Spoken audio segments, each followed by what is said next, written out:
Hello friends, virtual space YouTube ചാനലിൻ്റെ പുതിയൊരു വീഡിയോയിലേക്ക് എല്ലാവർക്കും സ്വാഗതം. അപ്പോൾ NCERTയുടെ അണ്ടറിൽ വരുന്ന ഈ രാജ്യത്തെ 5 റീജിയണൽ ഇൻസ്റ്റിറ്റ്യൂഷൻസ് ഓഫ് എഡ്യൂക്കേഷൻ, ഈ 5 റീജിയണൽ ക്യാമ്പസുകളിലേക്കുള്ള കോമൺ എൻട്രൻസ് എക്സാമിനെ കുറിച്ചുള്ളൊരു വീഡിയോ ആണ്. അപ്പോൾ അതിൻ്റെ ലാസ്റ്റ് ഡേറ്റ് വരുന്നത് ഈ മാസം 31-ാം തീയതിയാണ്. അപ്പോൾ ഇതിനകത്ത് കോഴ്സസ് വരുന്നത്, ഇപ്പോൾ നിങ്ങൾ എൻട്രൻസ് എഴുതുകയാണെന്നുണ്ടെങ്കിൽ നിങ്ങൾക്ക് BSc B.Ed അത് 4 ഇയർ ഇൻറ്റഗ്രേറ്റഡ് പ്രോഗ്രാമാണ്. അതുപോലെ തന്നെ BA B.Ed അതും 4 ഇയർ ആണ്. ദെൻ MSc Ed അത് 6 ഇയർ ഇൻറ്റഗ്രേറ്റഡ് പ്രോഗ്രാമാണ്. Then B.Ed M.Ed 3 year integrated program. Then B.Ed 2 year M.Ed 2 year. അപ്പോൾ ഇത്രയും പ്രോഗ്രാംസാണുള്ളത്.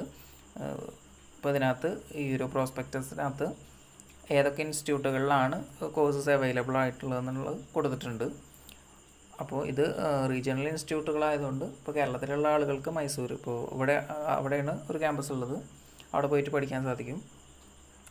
അപ്പോൾ ഈ ഒരു പ്രോസ്പെക്ടസ് ഡൗൺലോഡ് ചെയ്ത് നോക്കുകയാണെന്നുണ്ടെങ്കിൽ നമുക്ക് ഏതൊക്കെ ഇൻസ്റ്റിറ്റ്യൂട്ടുകളിൽ ഏതൊക്കെ കോഴ്സ് ഉണ്ടെന്ന് കാണാൻ സാധിക്കും. ഇവിടെ എലിജിബിലിറ്റി പറയുന്നുണ്ട്. ഇപ്പോൾ BSc B.Ed ആണെന്നുണ്ടെങ്കിൽ 50% മാർക്കോട് കൂടിയിട്ടുള്ള സയൻസ് സ്ട്രീമിലെ +2 പാസ്സായിരിക്കണം. ഇനി BA B.Ed ആണെന്നുണ്ടെങ്കിൽ 50% മാർക്കോട് കൂടി ഹയർ സെക്കൻഡറിയിലെ ഏത് സ്ട്രീം പാസ്സായവർക്കും അപേക്ഷിക്കാം. ദെൻ MSc Ed ആണെന്നുണ്ടെങ്കിൽ അതിനും +2 തലത്തിൽ പാസ് മാർക്ക് മതി, 50% മാർക്കാണ് പറയുന്നത്. ദെൻ B.Ed M.Ed ആണെന്നുണ്ടെങ്കിൽ പോസ്റ്റ് ഗ്രാജുവേറ്റ് ഡിഗ്രി വേണം. ദെൻ B.Ed ആണെന്നുണ്ടെങ്കിൽ 50% മാർക്കോട് കൂടിയിട്ടുള്ള ബാച്ചിലർ ഡിഗ്രി. M.Ed ആണെന്നുണ്ടെങ്കിൽ 50% മാർക്കോട് കൂടിയിട്ട് B.Ed, അതുപോലെ തന്നെ BA B.Ed അല്ലെങ്കിൽ BSc B.Ed, BSc Ed ഒക്കെ പാസ്സായിട്ടുള്ളവർക്ക് പറ്റും. പിന്നെ BE-LEd D.EL.ED വിത്ത് ബാച്ചിലർ ഡിഗ്രി എന്ന് പറയുന്നുണ്ട്. അത് 50% മാർക്കിനാണ് വേണ്ടത്. ഇനി റീജിയണൽ ഇൻസ്റ്റിറ്റ്യൂട്ടുകളിലേക്ക് വേണ്ട ഡൊമിസൈൽ റിക്വയർമെൻറ്റ് ഇവിടെ കൊടുത്തിട്ടുണ്ട്. അപ്പോൾ ഇത് നിങ്ങൾ അപ്ലൈ ചെയ്യുന്നുണ്ടെങ്കിൽ എടുത്ത് വായിച്ച് നോക്കുക, ഡീറ്റെയിൽ ആയിട്ട് വായിച്ച് നോക്കുക. ക്യാമ്പസുകൾ വരുന്ന അജ്മീർ, ദെൻ ഭുവനേശ്വർ, ഭോപ്പാൽ, മൈസൂർ, ഷിലോങ് ആണ്. ഇനി എൻട്രൻസ് എക്സാമിൻ്റെ രജിസ്ട്രേഷൻ ഫീസ് വരുന്നത് ജനറൽ OBC കാറ്റഗറിക്ക് 1200 രൂപ, SC/ST കാറ്റഗറിക്ക് 600 രൂപ, ദെൻ പേഴ്സൺ വിത്ത് ഡിസബിലിറ്റി 600 രൂപ, എക്കണോമിക്കലി വീക്കർ സെക്ഷൻ ആണെങ്കിൽ 600 രൂപയുമാണ്. ഇനി ഈ ഒരു എൻട്രൻസ് എക്സാമിൻ്റെ സിലബസ്, അതുപോലെ തന്നെ പ്രീവിയസ് ഇയർ ക്വസ്റ്റ്യൻ പേപ്പേഴ്സൊക്കെ നിങ്ങൾക്ക് ഒരു വെബ്സൈറ്റിൽ നിന്ന് ലഭ്യമാകും. അപ്പോൾ ലിങ്ക് ഡിസ്ക്രിപ്ഷൻ ബോക്സിൽ നൽകാം. എക്സാമിൻ്റെ ഡേറ്റ് വരുന്നത് 16/6/2024 ആണ്. റിസൾട്ട് 10/7/2024 ഡിക്ലെയർ ചെയ്യുമെന്ന് പറയുന്നുണ്ട്. അത് ഏതിൻ്റെയാണ്? B.Ed M.Ed അതല്ലാത്തതിൻ്റെയൊക്കെ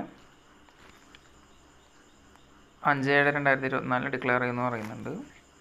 പിന്നെ ഓരോ റീജിയണൽ ക്യാമ്പസുകളുടെയും കോൺടാക്റ്റ് ഇൻഫർമേഷൻസ് ഇവിടെ കൊടുത്തിട്ടുണ്ട്.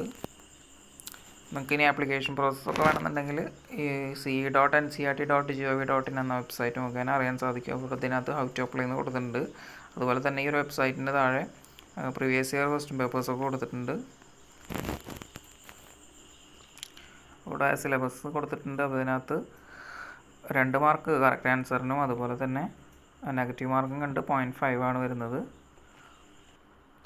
അപ്പോൾ ആ ഒരു ഹോം പേജിലുള്ള ലോഗിൻ ബട്ടൺ ഉപയോഗിച്ചിട്ട് വേണം നിങ്ങൾ അത് രജിസ്റ്റർ ചെയ്യാൻ. അപ്പോൾ ഇത് എങ്ങനെ രജിസ്റ്റർ ചെയ്യേണ്ടതെന്നുള്ള കൂടുതൽ ഇൻഫർമേഷൻസൊക്കെ ഹൗ ടു അപ്ലൈ ബട്ടണൊക്കെ കഴിഞ്ഞാൽ നമുക്ക് ഡൗൺലോഡ് ചെയ്യാൻ സാധിക്കും. അപ്പോൾ സ്വന്തമായിട്ട് അപ്ലോഡ് ചെയ്യണമെന്നുണ്ടെങ്കിൽ അത് ഈ ഒരു PDF യൂസ്ഫുൾ ആയിരിക്കും. ഈ ഒരു വീഡിയോ ഇൻഫോർമേറ്റീവ് ആയെന്ന് കരുതുന്നു. ഇത്തരം ഇൻഫോർമേറ്റീവ് വീഡിയോസ് ലഭിക്കുന്നതിന് വേണ്ടി ഈ ചാനൽ ഇതുവരെ സബ്സ്ക്രൈബ് ചെയ്തിട്ടില്ലെങ്കിൽ സബ്സ്ക്രൈബ് ചെയ്യുക. അതുപോലെ തന്നെ നിങ്ങളുടെ കൂടുതൽ സുഹൃത്തുക്കളിലേക്ക് വീഡിയോ ഷെയർ ചെയ്ത് കൊടുക്കുക. Thanks for watching.